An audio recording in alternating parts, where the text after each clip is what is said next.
अब मैं ई way bill का चैप्टर शुरू कर रही हूँ। ई वे बिल के चैप्टर में ध्यान रखना कि एक तो ये बहुत छोटा चैप्टर है, बहुत स्कोरिंग है और एग्ज़ाम पॉइंट ऑफ व्यू से बहुत इम्पोर्टेंट भी है। इससे क्वेश्चंस आते रहते हैं। और अब बस ज़्यादा टाइम ना वेस्ट करते हुए शुरुआत करते हैं फटाफट से ई वे बिल की। ई वे बिल किसको जनरेट करना होता है? ई वे बिल उसको जनरेट करना होता है, उस रजिस्टर्ड पर्सन को जनरेट करना होता है जो मूवमेंट कॉज कर रहा है, यानी जो मूवमेंट की गुड्स के मूवमेंट की शुरुआत कर रहा है, वेदर फॉर सप्लाई हो चाहे फॉर सप्लाई ना हो। सप्लाई हो चाहे ना हो वो ज़रूरी नहीं है, ज़रूरी ये है कि जो मूवमेंट कॉज कर रहा है that registered person has to generate e way bill. उसके बाद लिखा है कि कब हमें ई वे बिल जनरेट करना पड़ेगा। ई वे बिल आपको जनरेट करना पड़ता है बिफोर मूवमेंट स्टार्ट्स, यानी मूवमेंट शुरू करने के पहले। गाड़ी जैसे आप मतलब आपका गुड्स का मूवमेंट शुरू करने के पहले आपको ई वे बिल ई वे बिल जनरेट करना है ना। वॉलंटरी तो कोई भी कर सकता है, ठीक है, पर मैंडेटरी किन किन के लिए होता है हमारे लिए वो इम्पोर्टेंट है। तो मैंडेटरी उनके लिए होता है जिनका कंसाइनमेंट वैल्यू 50,000 एक्सीड कर जाए, या फिर वो इंटरस्टेट मूवमेंट कर रहे हैं फॉर जॉब वर्क, या फिर वो इंटरस्टेट मूवमेंट कर रहे हैं फॉर हैंडीक्राफ्ट गुड्स। इन दोनों के केस में 50,000 की लिमिट भी इम्पॉर्टेंट नहीं है। अगर आपने इंटरस्टेट मूवमेंट किया है फॉर जॉब वर्क या इंटरस्टेट मूवमेंट किया है फॉर हैंडीक्राफ्ट गुड्स, आप ऑटोमेटिकली लाइबल हो जाते हो for generating e way bill. लेकिन अगर हम देखें तो जॉब वर्क और हैंडीक्राफ्ट गुड्स के अलावा जब भी हम ई वे बिल की बात करते हैं तो कंसाइनमेंट वैल्यू 50,000 एक्सीड करते ही हम लाइबल होते हैं। Next is value. वैल्यू क्या है? ई वे बिल में हम वैल्यू जब चेक कर रहे हैं 50,000 का, जैसे हमने यहाँ पे वैल्यू चेक किया 50,000 का, नाउ ये वैल्यू हमको कैसे देखना है? तो ये वैल्यू हमें देखना है एज पर सेक्शन 15। इसमें हम जीएसटी के टैक्सेस को इंक्लूड करते हैं, ये इसकी खास बात है।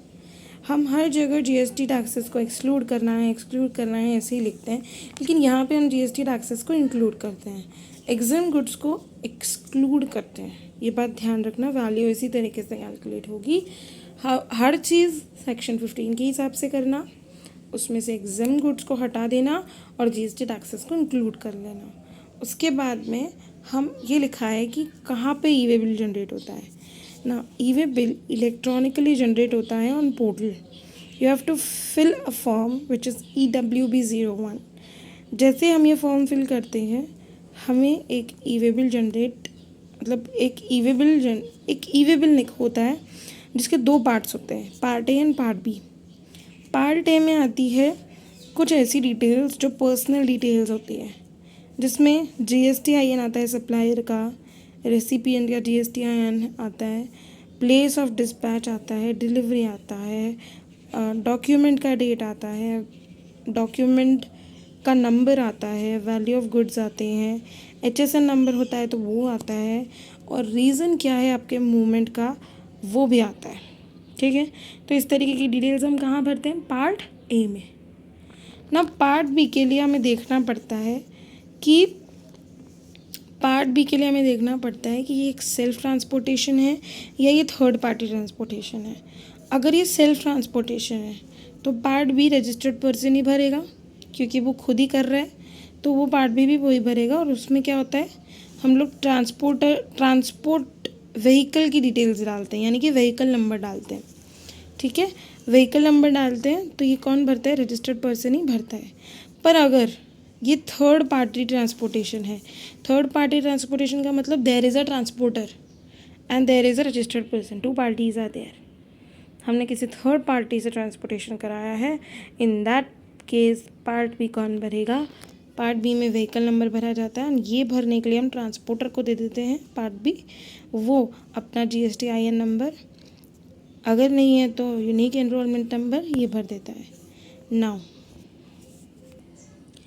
जो पार्ट बी है उसके लिए ये समझना इम्पॉर्टेंट है कि आपका ट्रांसपोर्टर अगर अनरजिस्टर्ड है तो वो अपना यूनिक एनरोलमेंट नंबर भरता है।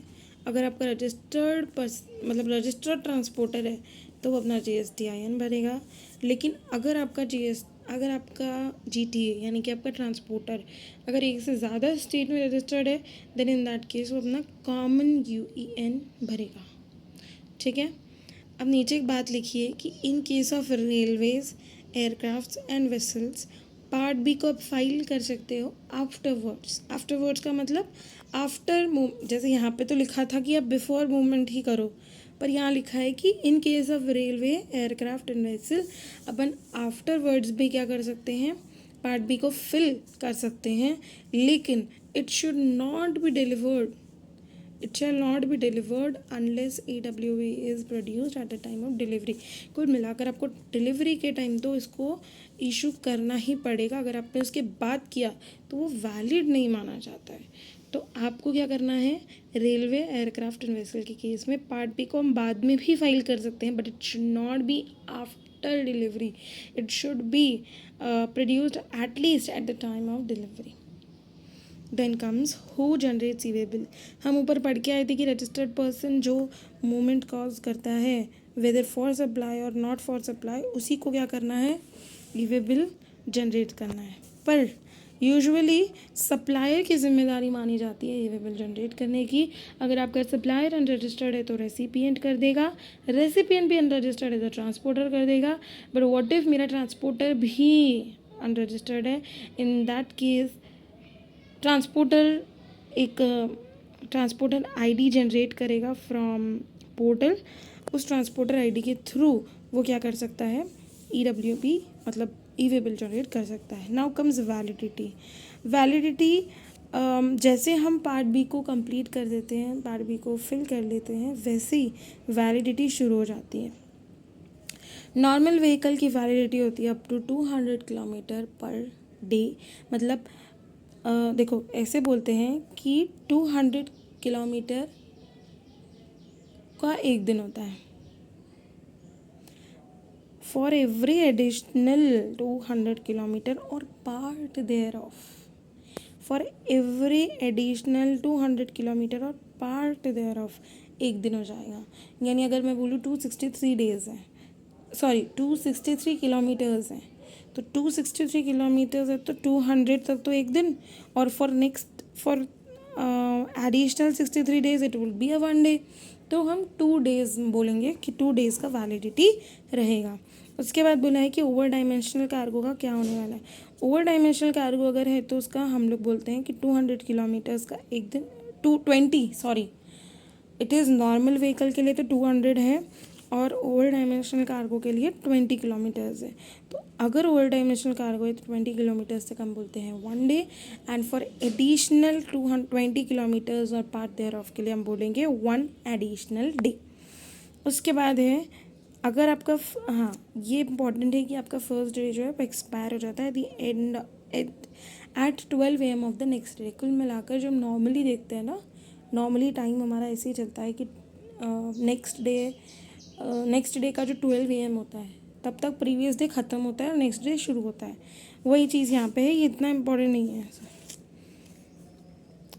यहाँ पे देखते हैं द डे जिस दिन EWB जनरेट होता है उसको हम वैलिडिटी में से एक्सक्लूड करते हैं, तो जनरेशन वाला डे हमारा वैलिडिटी में काउंट नहीं होता।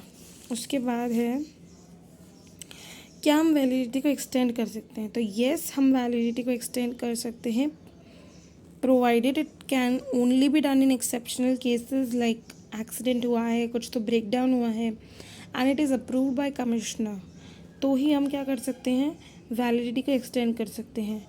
बट मान लो कि ब्रेक डाउन हुआ है तो मेरा व्हीकल बर्बाद हो गया ना, नेक्स्ट व्हीकल आ रहा है, तो जैसे ही मेरा नेक्स्ट व्हीकल आता है मुझे पार्ट बी को अपडेट करना पड़ेगा, vehicle number in part B. अच्छा, मेरा एक्सटेंशन जो है वो मैं ई वे बिल की एक्सपायरी के 8 घंटे में ही ले सकती हूँ। मतलब मुझे ई वे बिल एक्सटेंड कराना है, अगर मुझे ई वे बिल एक्सटेंड कराना है तो मुझे ध्यान रखना पड़ेगा और मेरा जो प्रीवियस ई वे बिल है उसकी एक्सपायरी के 8 घंटे के अंदर ही उसको मुझे क्या कराना पड़ेगा, एक्सटेंड कराना पड़ेगा वैलिडिटी को। Now comes bill to ship to model. Bill to ship to model में ये कहते हैं कि दोनों साइड इनवॉइस बन रहे हैं, जैसे मोटा भाई राधे को बना रहा है, राधे एक्स को बना रहा है, इन दोनों ही केसेस में इनवॉइसेस बन रहे हैं। अब ये इनवॉइसेस जो है, इनवॉइस 1 इनवॉइस 2 कोई भी भले ही बना रहा हो, लेकिन ई-वे बिल एक ही बनेगा और ई-वे बिल राधे या मोटा भाई कोई भी क्या कर सकता है, जनरेट कर सकता है। Then comes invoice consolidated e way bill. क्या होता है कंसोलिडेटेड ई-वे बिल? कोई ई-वे बिल नहीं है, इसकी कोई वैलिडिटी नहीं होती है ना, इसकी कोई वैलिडिटी नहीं होती है ये, या फिर ये कोई ई-वे बिल नहीं है। ये क्या है, जस्ट एक ट्रिप शीट या एक्सेल शीट है जिसके अंदर बहुत सारे इनवॉइस, बहुत सारे ई-वे बिल्स का डेटा मेंटेन करा जाता है। दैट्स इट, डेटा मेंटेन करते हैं इसके अंदर। ये बहुत हिल रहा है, एक सेकेंड।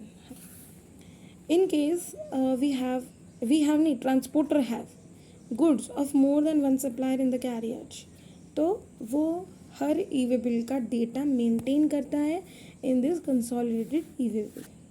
देन कम्स, क्या हम कैंसिल कर सकते हैं ई-वे बिल को? तो येस, हम ई-वे बिल को कैंसिल कर सकते हैं 24 आवर्स ऑफ जनरेशन के अंदर अंदर। एक्सेप्टेंस ऑफ ई-वे बिल, जैसे हम ई-वे बिल जनरेट करते हैं, ये हम रेसिपिएंट को भेजते हैं फॉर एक्सेप्टेंस। 72 घंटे के अंदर, 72 आवर्स के अंदर उसे एक्सेप्ट करना होता है रेसिपिएंट को। अगर उसने कोई एक्सेप्टेंस नहीं भेजी विद इन 72 आवर्स, तो हम डीम कर लेंगे कि वो एक्सेप्टेड है।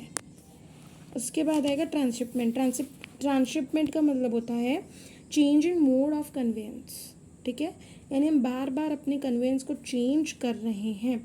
Train to air, then air to vessel, then vessel to then roadway, कुछ भी हम ट्रांसशिपमेंट के अंदर मतलब हम अपना कन्वेंस का मोड चेंज करते जा रहे हैं। इन दैट केस एक ही ई-वे बिल होता है, बस हम उसका पार्ट भी अपडेट करते जाते हैं।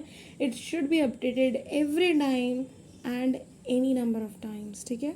हम इसको कितनी बार भी अपडेट कर सकते हैं, बट एवरी टाइम हमें इसे अपडेट करना नेसेसरी होता है। Now filing of part B is not required sometimes. क्या हो रहा है, एक ही स्टेट के अंदर कंसाइनर अपने प्लेस से ट्रांसपोर्टर प्लेस पे जा रहा है, that distance is within 50 kilometres.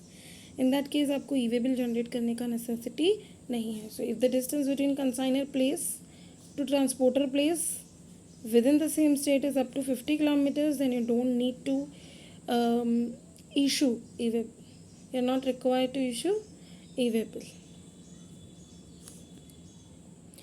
E-way bill को एडिट कर सकते हैं क्या? नहीं कर सकते हैं, आपको कैंसिल ही करना पड़ेगा विद इन 24 आवर्स। आप उसे कैंसिल कर सकते हो बट एडिट नहीं कर सकते हो, ठीक है।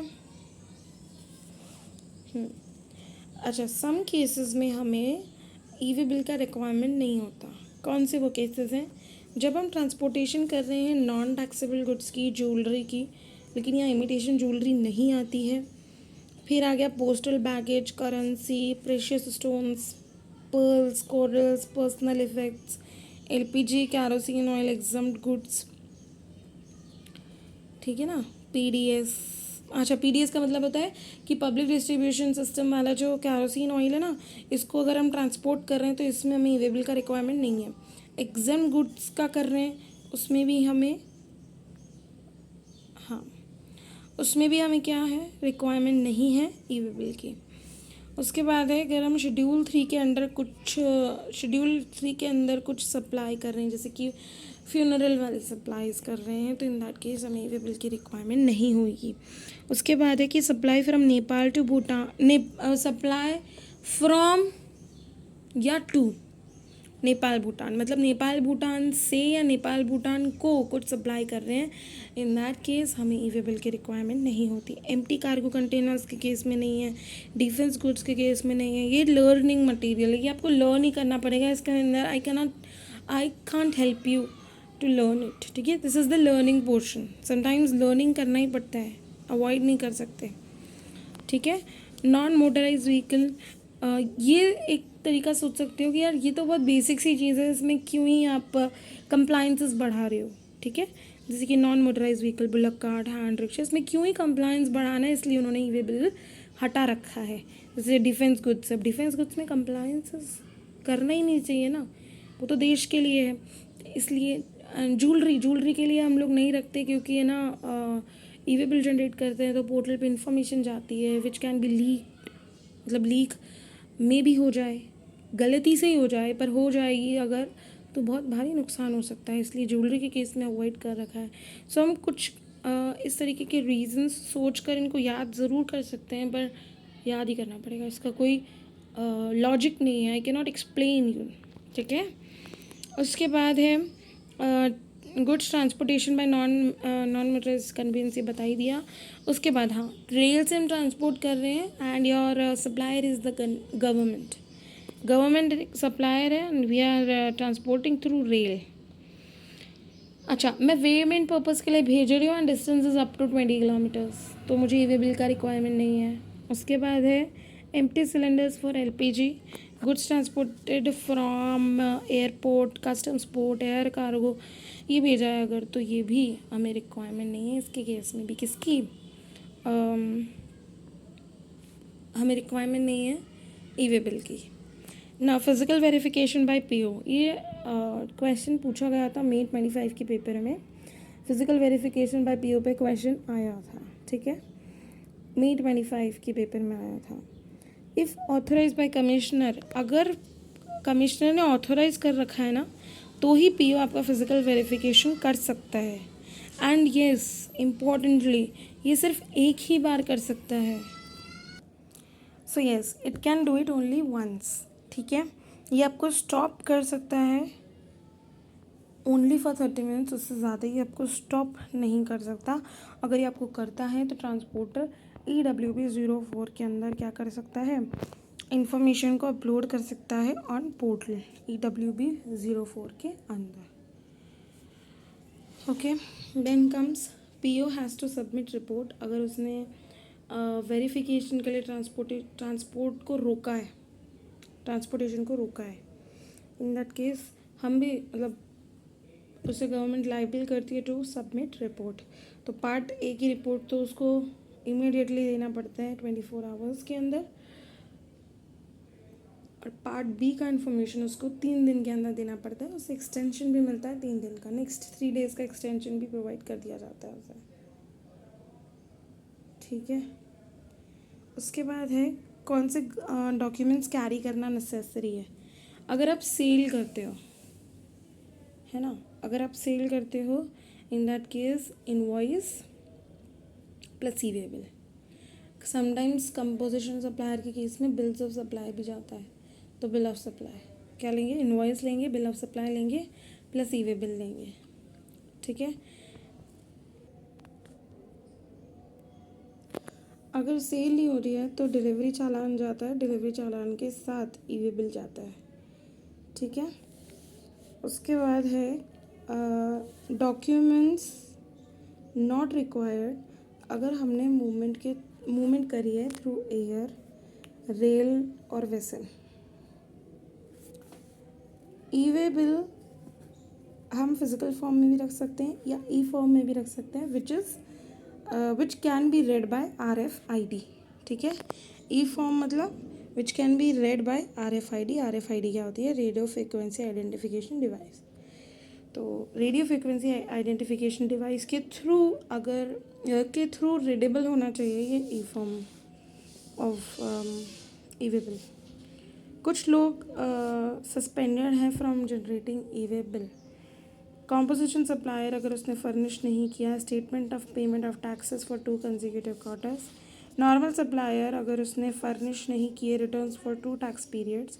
GSTR 1 नहीं भरा, मतलब नॉर्मल सप्लायर ने ये नहीं किया, ये नॉर्मल सप्लायर ने GSTR 1 नहीं भरा फॉर 2 मंथ्स और क्वार्टर्स, मतलब 2 tax periods. Month quarters QRMP में आ जाएगा, अदरवाइज मंथ्स आएगा। और यहाँ पे 2 टैक्स पीरियड्स के लिए रिटर्न्स, मतलब रिटर्न्स और GSTR 1 अलग अलग पॉइंट में लिखा हुआ है। उसके बाद पर्सन जिसका रजिस्ट्रेशन सस्पेंड हो चुका है, and it can be for any reason. ठीक है, उसके बाद है commissioner on receipt of application में allow generation of e way bill. उसको एप्लीकेशन अगर हम देंगे तो वो अलाउ कर देगा। उसके बाद है blocking of generation of E bill. अगर कोई सस्पेंडेड GSTIN है तो वो ई वे बिल जनरेट नहीं कर सकता एज सप्लायर। मतलब मैंने सप्लायर सस्पेंडेड है तो supplier e way bill generate नहीं कर सकता, पर रेसिपिएंट सस्पेंडेड है तो supplier e way bill generate कर सकता है।